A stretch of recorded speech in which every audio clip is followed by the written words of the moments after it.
All right, Warriors, it's Antonio Diaz-Ganis with BLKOPS Fitness, and today we're talking about the Concept2 rower. The Concept2 rower it's complex, and today we wanted to cover the basics of it while trying not to go down a rabbit hole, because it can get complicated pretty quick.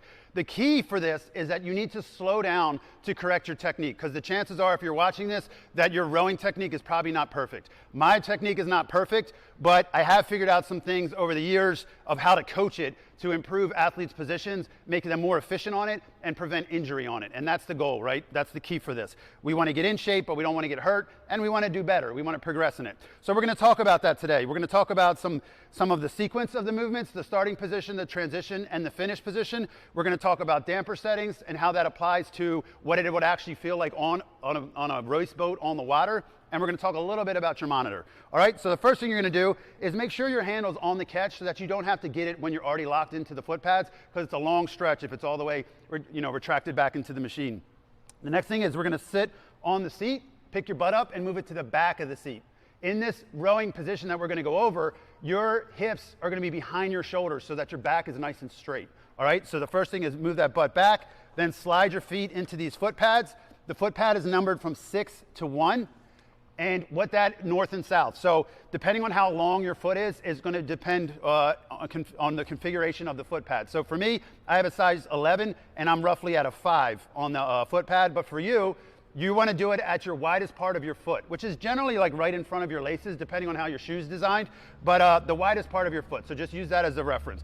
I could probably go plus or minus 1 and be totally fine. But again, this is good enough for me. And so that's step 2. The next thing we're going to do is extend our arms and grab the handle. We want to have a nice wide grip on the handle, and we want our thumbs around the handle. The reason we want to have a wide grip is because we're going to get our back involved in this lift, and we don't want a death grip on it because we don't want to be messaging our body that this is an arm movement.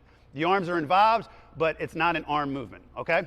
So relaxed grip, nice and wide, and then my knees are going to be beneath my elbows, just like this. If I look at the machine, there's a chain connecting this handle into a north and south aperture. I want to keep this chain throughout this stroke in a straight line from the back to the front.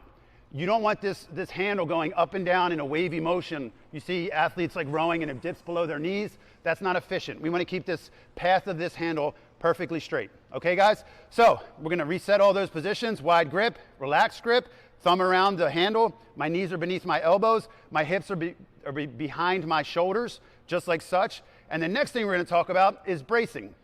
So to brace your belly and to get your abs connected, you're going to basically hold your breath, or think of it as like someone's about to slap you on the stomach. It's actually a much better cue. So if someone's about to slap you in your stomach, you're just tightening that stomach, just like that. The next thing we're going to talk about is activating your lats. So we did this in the RowErg, and you're going to see this again in the RowErg. You want to pull that shoulder down and back so that the lat is engaged in this movement, and that when you do the stroke, everything moves as one element. We don't want it to be segments. We want to move as one unit, okay? And that's going to be the most efficient way to have power output on this machine. So get those lats active and engaged, brace your belly, and now we're going to go into the sequence of the stroke, which is a 1, 2, 3 sequence. And you have to practice this slow because this is what everyone is mixing all together in one, and it's what's screwing up your rowing technique, okay?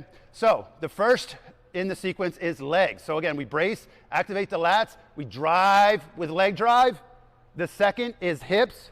The third is arms to the sternum with 45-degree elbows. On the way back in, we just reverse that order. So it goes arms, hips, legs. Back to the start position, which in rowing they call the catch position. So again, here's the 3 parts of the sequence. It's legs, hips, arms, and then it's arms, hips, legs. And if you notice, when I open my hips, I'm not opening them so far that if my feet were not in the pads, I would fall off the rower. All right, so you want to stay connected to that foot pad when you open those hips. So that's just how far back you go. So I was watching some stuff on YouTube, and they talked about 60% of the power output is going to be from your legs, 30% is going to come from that hip opening, and then the final 10% is your arms. So that being said, we're now going to talk about the recovery position. So we do legs, hips, handle, and now we're going to talk about how to get back in. Because the arms do so little, you don't need to sit here and pause and wait and recover. You just push them right back out. All right, so once the handle touches, arms go straight back out. Now I'm going to close the hips slightly and I'm gonna bend my knees and bring the legs back in. You wanna give your legs the most amount of time to recover because they're doing the most work. Okay, so that's gonna take us right into how many times you should actually do strokes per minute. On the machine, there's an S/M, and that means strokes per minute. And I would challenge you to try to slow down your strokes per minute. Focus on the 1, 2, 3 cadence, 3, 2, 1, and just say that cadence in your head and see where that puts your strokes per minute when you're on this rower. Chances are most of you are going way too many strokes. If you think about if this was an oar in the water and I put it in and out of the water like this, first off, that's not sexy. Second off, it's not gonna be efficient. It's not gonna move the boat that far. Now, if I put the oar in the water and I do a long, powerful pull, now the boat's gonna be flying through that water. And that's what you wanna be thinking about, because sometimes that can make the sequence make sense and make you slow down. So now we're gonna practice some strokes, putting those 3 together and seeing what my strokes per minute looks like. And I'm gonna show you how to relax during the stroke. So I'm gonna engage my lats. I'm gonna brace my belly.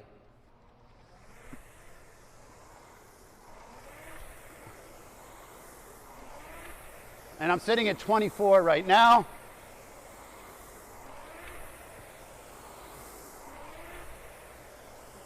And so that's what that sounds like and looks like. Sitting at 24 strokes per minute, nice and slow, nice and controlled, and I'm relaxing on the way back in. If you want to master your rowing technique, make it efficient and prevent yourself from getting hurt, you've got to practice this cadence slow, because it's very difficult to actually program your body to not mix these 3 movements all together in one.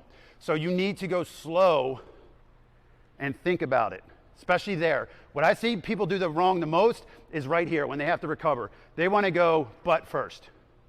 You need to keep that butt back, do handles, hips, then your knees. And so what happens is they start leading with their butt. You see this going on, and that's not powerful, it's not sequential, and it's not going to be efficient on this machine. So for most of you that are struggling with that, that's something to think about. Now you might say, well, rowing is just a tall sport, which it is generally. But what you want to do, no matter what height you are, you want to maximize your potential. So putting this all together, make yourself as long as possible while still being connected to the machine. So again, we're putting it all together here, and that's where you need to be patient, because again, it's tricky to do that. What I have to do is tell myself in my head to recover the correct way and to take my time. Now, we're going to talk about damper setting. So your damper setting, it goes from 1 to 10. And according to the rowers, if you're at a 3 to 5 on the damper setting, that's generally going to mimic what it feels like to be on a boat on the water, the types that they race on. If you're down at a 1, that's going to be a super lightweight, super fast boat. And then if you're up by 10, you're like on a paddle boat with big oars going into the wind, if that makes sense. So roughly, you know, just food for thought. You can do whatever you want, but generally that's the idea when it is the damper. Right now I'm sitting at about a 4, and it feels pretty good. I can generally go up to 4 or 5. So that covers the damper. There is a feature on the monitor that shows you power curve, and I learned this from, again, Jane Erbacher, and I watched an Olympic rower rowed right next to me, and his leg drive was so powerful, like I basically retired from rowing. So I was just like, you know, because my glutes, they're just not being activated and fired like that, and so I'm not reaching full potential on the rower. But this feature shows you a power curve, and the goal is to have a correct power curve and also repeat it every stroke. So the rower is challenging because you can get it right once, but now you just got to repeat it and basically mimic the strokes to look just like each other. And that's the tricky part and the challenging part. And while going slow is your best tool, because it is a lot to think about. The good thing is, if you go slow, you can exert more power, and so your speed and times are going to improve, and your conditioning is going to improve. You're not going to be wasting energy and breath. All right, guys? So if you look power curve up on Concept2, it's a pretty complex thing. They'll kind of show you that breakdown if you're interested in seeing what that looks like. So that's pretty much it, guys. I think we covered everything. Again, common mistakes, athletes just going too fast. They've never really mastered that 1, 2, 3 cadence and practiced it. And so if you want to get better on the rower, you have to practice that cadence. Start doing that in your warm-up.